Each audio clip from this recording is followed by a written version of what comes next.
Hey guys, it's Teacher Grant coming to you with another idiom lesson. I love idioms. They're a lot of fun to use. They're a lot of fun to learn. And what better way than to share them with you? Let's look at the first one that you can see behind me. Give someone the cold shoulder.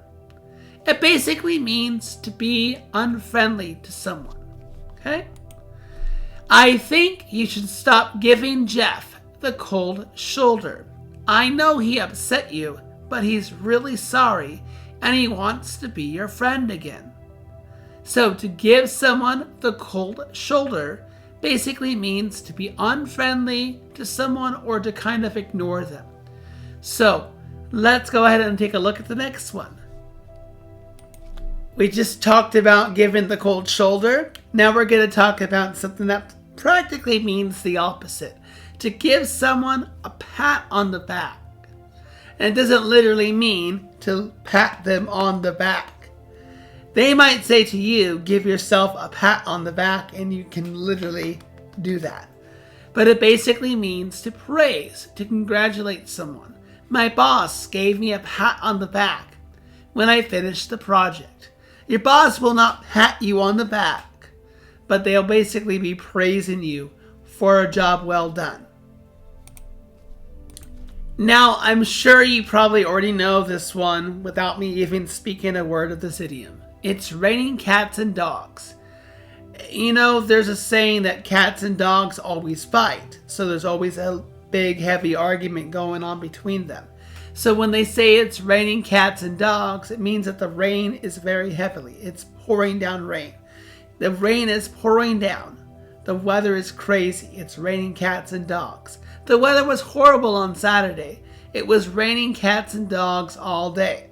So the rain was non-stop. It wasn't just a sprinkle. It wasn't just a little bit of rain. It was pouring down rain, kind of like a rainstorm.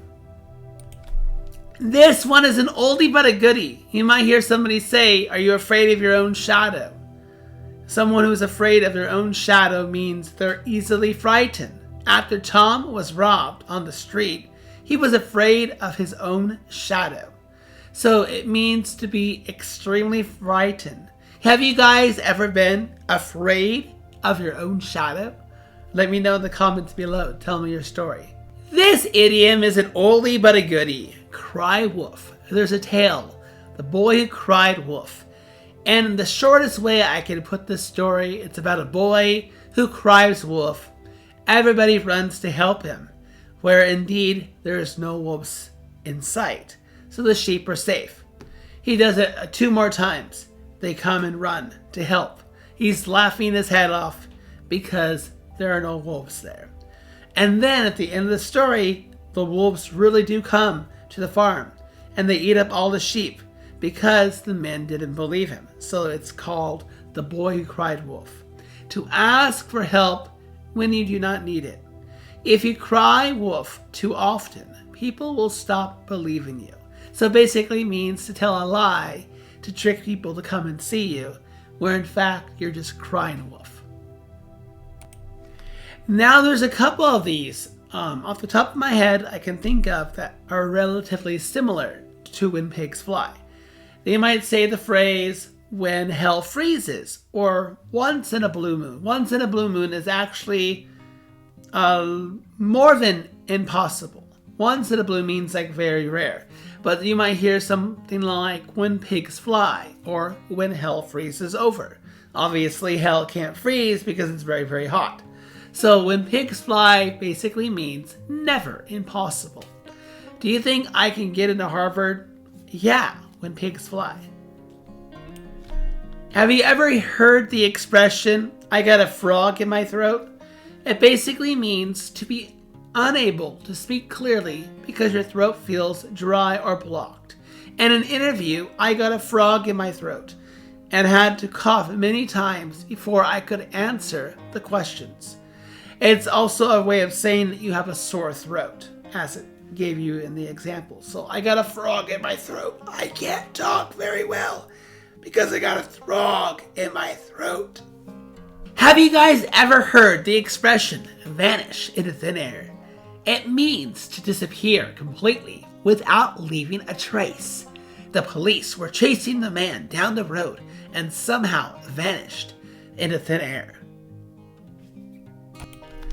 If the man vanished into thin air and was caught later, he might want to set the record straight or put the record straight. Basically, try to make things clear to explain something. Jane's mother heard that Tom is a married man, but put the record straight. He's divorced. Luckily, since John set the record straight, he won't be on pins and needles. But also it can mean the complete opposite. That he's happy that she's taken him back. On pins and needles basically means worried or excited about something. I'm on pins and needles. My boss was really angry at me yesterday for not completing my work. I'm on pins and needles. I just got a promotion yesterday.